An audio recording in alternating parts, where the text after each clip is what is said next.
Good morning students. ఈరోజు మన topic వచ్చేసి long distance transport of water. So నిన్నటి క్లాస్లో ప్లాస్మోలైసిస్ గురించి నేర్చుకున్నాము. So what is plasmolysis? So shrinkage of protoplasm. So protoplasm శ్రింక్ అవుతే దాన్ని ఇక్కడ ప్లాస్మోలైసిస్ అని చెప్తున్నాము. సో నెక్స్ట్ వాటర్ అనేది వాటర్ని ప్లాంట్ ఎలా అబ్జర్వ్ చేసుకుంటుంది అనేటువంటిది మనము ఫస్ట్ క్లాస్లోనే చెప్పుకున్నాము. ప్లాంట్ రూట్స్ ద్వారా రూట్ హెయిర్స్ ద్వారా ఫస్ట్ వాటర్ అండ్ మినరల్స్ని అబ్జర్వ్ చేసుకొని నెక్స్ట్ వేరే సెల్స్కి అది ట్రాన్స్పోర్ట్ చేయడం జరుగుతుంది. సో అది ఫస్ట్ క్లాస్ నుంచి నేర్చుకున్నాము. ఇక్కడ long distance transport of water అంటే ప్లాంట్ చాలా డిస్టెన్స్లో అంటే చాలా హైట్లో ఉంటుంది. సో అబౌట్ 150 సెంటీమీటర్స్ వరకు ఉంటుంది. సో అంత లాంగ్గా ఈ రూట్ ప్రెజర్తోనే ఈ వాటర్ అనేది ఎలా ట్రాన్స్పోర్ట్ అవుతుంది అనేటువంటిది మనం ఇక్కడ ఈ టాపిక్లో నేర్చుకుంటాము. సో నెక్స్ట్ ఇక్కడ once water is observed by the root hair ద్వారా వాటర్ అనేది అబ్జర్వ్ అయిపోయి it moves by 2 distinct pathways. So 2 పాత్వేస్లో ఇక్కడ మూమెంట్ అనేది జరుగుతుంది. So that pathways is apoplast and symplast. So apoplast is the path of water in the plant. So plant లోపల అంటే plant cell లోపలే cells లోపలే moment అనేది జరిగితే దాన్ని అపోప్లాస్ట్ అని అంటాం. So plants that moves without crossing membranes. So any plasma membrane అనేటువంటిది చెప్పుకున్నాం మనం. సో సెల్ పైన plasma membrane and cell wall అనేటువంటిది ఉంటుంది. సో ఈ ప్లాస్మా మెంబరెయిన్ని అక్రాస్ చేయకుండా లోపలే జరిగేటువంటి మూమెంట్నే ఇక్కడ ఏమంటున్నామంటే అపోప్లాస్ట్ అని అంటున్నాం. So next symplast. So symplast is the path of water movement in the plant system that crossing the membranes. So ఈ ప్లాస్మా మెంబరెయిన్ని క్రాస్ అవుతూ ఈ వాటర్ అనేది మూమెంట్ జరిగితే సో దాన్నే ఇక్కడ సింప్లాస్ట్ అంటాం. సో అపోప్లాస్ట్ సో మనము internal parts of stem root గురించి ఫస్ట్ ఇయర్లో నేర్చుకున్నాము. సో ఫస్ట్ ఇయర్ మనకు అనాటమీలో వచ్చింది. సో ఇక్కడ ఫస్ట్ ఎపిడర్మిస్ ఉంటుంది. ఎపిడర్మిస్ తర్వాత కార్టెక్స్, తర్వాత పెరిసర్కిల్, ఎండోడర్మిస్, తర్వాత పెరిసర్కిల్, తర్వాత దీని లోపల జైలమ్ అండ్ ఫ్లోర్.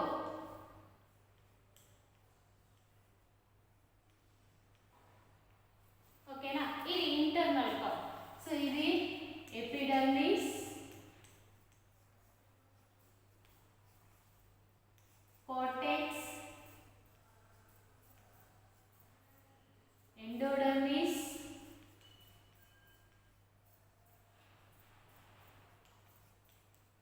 పెరిసర్కిల్,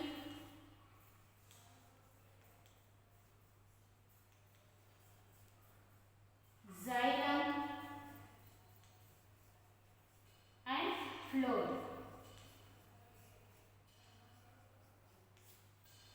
ఇవి ఇంటర్నల్ పార్ట్స్ గురించి మనము ఫస్ట్ ఇయర్లో నేర్చుకున్నాం. సో ఫస్ట్ ఇయర్లో internal parts of anatomy of root and stem గురించి నేర్చుకున్నాం. సో ఇక్కడ రూట్ గురించి చూసుకుంటే సో ఇక్కడ సమ్ రూట్ హెయిర్స్ అనేటివి ఉంటాయి. Root hairs. సో ఈ రూట్ హెయిర్స్ ద్వారా వాటర్ అండ్ మినరల్స్ అనేటివి అబ్జర్వ్ చేసుకొని నెక్స్ట్ ఎక్కడికి వెళ్తుంది? ఎపిడర్మిస్లోకి వెళ్తుంది. ఎపిడర్మిస్ నుంచి కార్టెక్స్ నుంచి ఎండోడర్మిస్. ఓకేనా. సో ఈ ఎండోడర్మిస్లో ఇక్కడ కాస్పేరియన్ స్ట్రిప్స్ అనేటువంటివి ఎక్స్ట్రా పార్ట్ అనేది ఉంటుంది. కాస్పేరియన్ స్ట్రిప్స్ అని అంటారు. సో ఇక్కడ ఎపిడర్మిస్ నుంచి ఫస్ట్ ఇక్కడ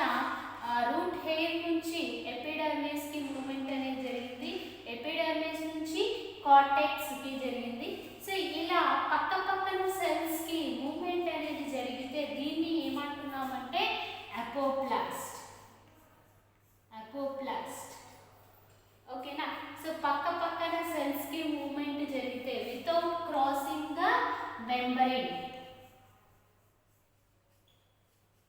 మెంబ్రెయిన్ని క్రాస్ చేయకుండా పక్క పక్కన సెల్స్కి ఈ వాటర్ అనేది మూమెంట్ జరిగితే దాన్ని ఇక్కడ ఏమంటున్నామంటే అపోప్లాస్ట్.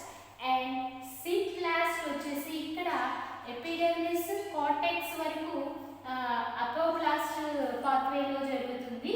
సో నెక్స్ట్ ఎండోడర్మిస్కి వచ్చేసేసరికి ఇక్కడ మెంబ్రెయిన్ నుంచి అంటే ప్లాస్మా మెంబ్రెయిన్ నుంచి మూమెంట్ అనేది అక్రాస్ ద మెంబ్రెయిన్ని క్రాస్ చేసుకొని ఇక్కడ హైట్కి అంటే ఇక్కడ పక్క పక్కనే కాకుండా పైకి వెళ్ళడం, రూట్ ప్రెజర్తో అది పైకి వెళ్ళడం జరుగుతుంది.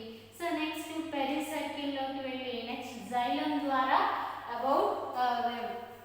త్రూ జైలం ద్వారా 150 సెంటీమీటర్స్ హైట్ వరకు అది మూమెంట్ అనేది జరుగుతుంది.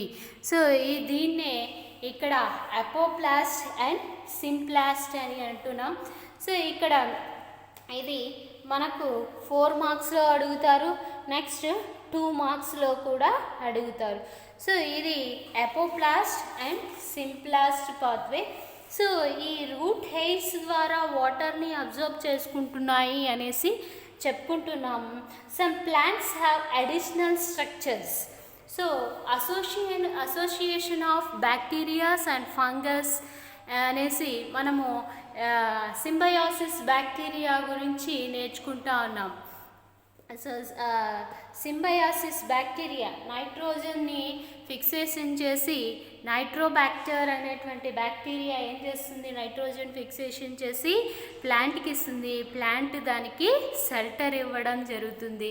సో అలాగా అవి రెండు సింబయాసిస్ చేస్తూ ఉంటాయి. అంటే రెండిటికి లాభాలు ఉన్నాయి, రెండు కూడా లాభము పొందుతున్నాయి, అంటే దేనికి హాని లేదు అక్కడ. సో కాబట్టి దాన్ని ఇక్కడ ఏమంటున్నామంటే సింబయాసిస్ అని అంటున్నాం. సో ఇలాగా సింబయాసిస్ ద్వారా అసోసియేట్ అవుతూ ఉన్నటువంటి సో రూట్లో కూడా కొన్ని ఫంగసెస్ అనేటివి అసోసియేట్ అవుతూ ఉంటాయంట. So for example mycorrhiza fungus.